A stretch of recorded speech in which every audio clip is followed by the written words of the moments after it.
पौर उपाध्यक्ष आक्रमण घटना अभियुक्त गिरफ दाबी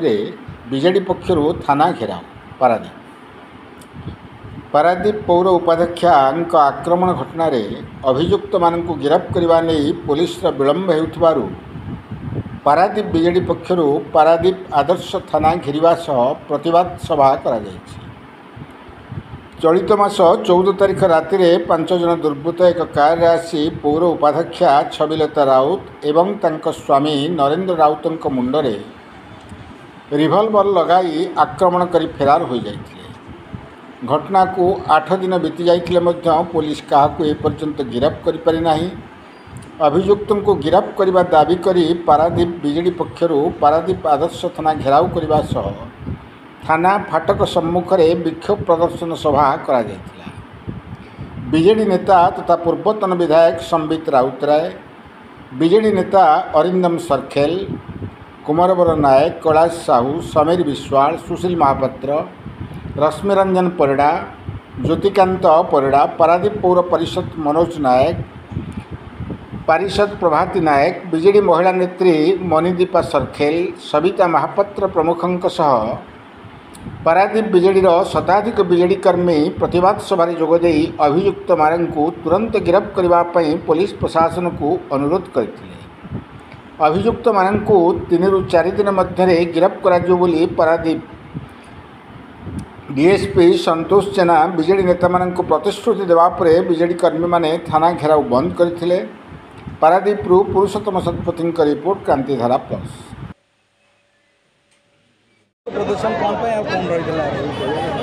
दीर्घ 8 दिन है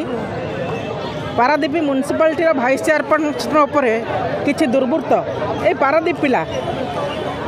आक्रमण करते जहाद्वारा भाइस चेयर मानकर कान माड़ होता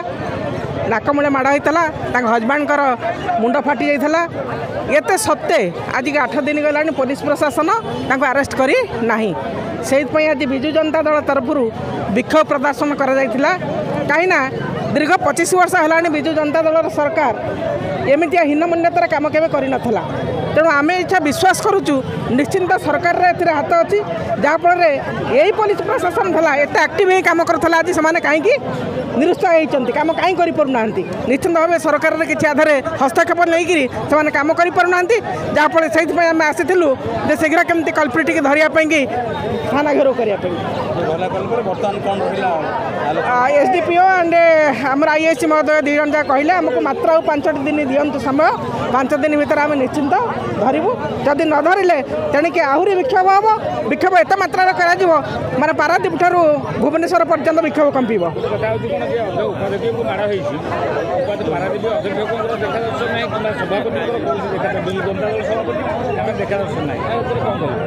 से कौन पाई आसीना निहाती तो आसवा कथा कौन पाई आसीना कि पारादीप रे नहांती अवश्य मुझे कथा जानी कहीं मुझे ऑर्गेनाइज नी मुझे कथा जानी कहीपरि। पारादीप म्युनिसिपालिटी भाइस चेयरमैन को ऊपर जो अटैक होता एवं जो आक्रमण होता से आक्रमण उपर 8 दिन है एफआईआर दिया थाना कौन रकम कार्यानुष्ठान पुलिस ग्रहण कर आज पारादीप मॉडल पुलिस स्टेशन को घेराव करा जाइथला एवं डीएसपी सार सहित आलोचना और आई सार सहित आलोचना कला सी पूर्ण प्रतिश्रुति देइचंती जे आसंता 4-5 दिन भितर से निश्चित दोषी को धरिबे एवं फॉरवर्ड करिवे न तो ये आंदोलन आगामी दिन में आउरी बड़ आकार करा कहीं जदि निर्वाचित प्रतिनिधि सुरक्षित नुह पारादीप रे ताले जनसाधारण केमती सुरक्षित हम किसी युवक गोटे प्रतिनिधि घर को जाई निर्वाचित प्रतिनिधि घर को जाई कबाट बाड़ी कबाट खोलला परे तांको उपरे आक्रमण करुचंती जीवन में मारिदेवा चेष्टा करुचंती ये एक निंदनीय घटना या दृढ़ हस्तर आम विरोध करुचु एवं पुलिस प्रशासन या गुरुत्व सहकार नहीं दोषी को तुरंत दंड देवाई व्यवस्था करने आज आमर दाबी थिला एवं सी कहते 4-5 दिन भितर निश्चित सी दोषी को धरवे पड़ी थी पारे आम केमती कहूँ डबल इंजिन सरकार आसला जो भाया भाव में law and order situation Paradip रे होउची ये निंदनीय घटना एवं पुलिस प्रशासन को दृढ़ हस्तर या दमन करिया पड़ो कौन कारण से तो आज आंदोलन होता से आज थाना घेराव होता से आम समस्ते आसीलु आम प्रशासन को दृढ़ हस्तर आम दाबी जनइलु और सी आमको पूर्ण प्रतिश्रुति देते आगामी 4-5 दिन भितर से निश्चित दोषी को धरवे। आज विक्षोभ प्रदर्शन कौन हाँ गत 14 तारीख राति म्यूनिसिपालिटी जो उपाध्यक्षा छवि मैडम मरणता आक्रमण कर कि असामाजिक लोक घर पशी बाड़ाबाड़ी करते स्वामी को समस्त और से दिन गोटे एफआईआर दिखाई किंतु दीर्घ दिन होगा सी कौन कार्यानुष्ठान ग्रहण करागला ना जिते कि प्रशासन जानी भल भाव में साधारण महिला नुहे म्यूनिसिपालिटी उपाध्यक्ष तो ताकू न्याय मिलने एत विलम्ब हो तेणु विजु जनता दल आज राजरास्ता को ओल्ल ब्लॉक घेराव जो थाना घेराव कर तुरंत न्याय केमती मिल से संग्राम जारी रखी से परिप्रेक्षी आम समस्त आज एकाठी कौन कहे कहीं विफल हो आम तो निजे बुझीपारू कारण ये प्रशासन अतीत में अनेक कार्य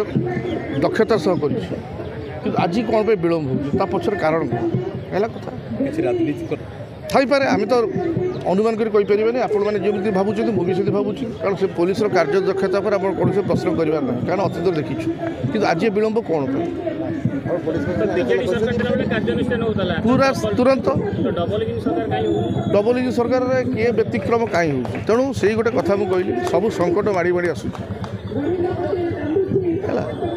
जिते सरकार डबल इंजिन सरकार जे केंद्र मंत्री अच्छा जुएल राम सी डेंगू प्रकोप रक्षा पाई पार धर्मपत्नी से ये संवरण कर डेंगू भुवनेश्वर आप विश्वास करेंगे डेंगूर प्रभाव जहाँ है प्रकोप जहाँ है आलू संकट वर्षा संकट नईरे पानी ना नवीन पट्टनायक सरकार समय नईरे पानी जहाँ जीते दुनिया आज नदी सज्जा कांदुची है कथा तेणु ये जो न्याय संग्राम जारी रश्चित भाव में आशा करूँ त्वरित पदक्षेप ने कहतु आज्ञा से तो आश्चर्य कथा से तो आश्चर्य कथा कहीं आखि देखा जाऊनी गोटे पीड़िता महिलार दुख है कथा कहीं आखि देखा जाऊनी जो विधायक मंत्री पद सौभाग्य को पाई तेणु आमको भी देख आम आड़ को भी नजर करूँ सारा ओडिशा को देखुं आम व्यस्त थे कि कहीं एमती हो ध्यान देवा उचित से कहीं विजेडी गोटे पर गोटे आम जेहेतु विरोधी दल अच्छे आम तो प्रतिवाद करूँ आम तो सरकार ना तुरंत न्याय प्रदान करने आम बाध्य करूँ जेहेतु विरोधी दल अच्छु आम पाखे गोटे उपाय आम प्रतिवाद करूँ जोटा आम करूँ है कथा मुझे से बाबद जोटा मुझे जानी मुझे कहीपर विधायक चाप पकुच न पकु से जोटा मुझे जानी मुझे केमी कह कितु आम न्याय प्रदान में विलम्ब हो सब दुखर कथा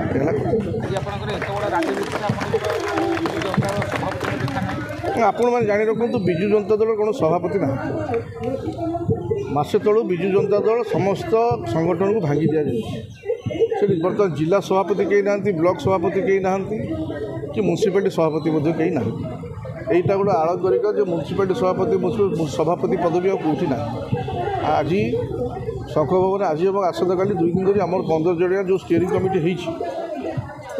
तार मीटिंग बसुची और आगामी 15-20 दिन भितर आम सब सांगठनिक जी पदपदवी आउ थे फिलअप हम और से परिप्रेक्षी जिला सभापति हो ब्लॉक सभापति हो म्यूनिसिपालिटी सभापति पुणी आउ थे घोषणा कर आपातत तो कौटी कहीं ना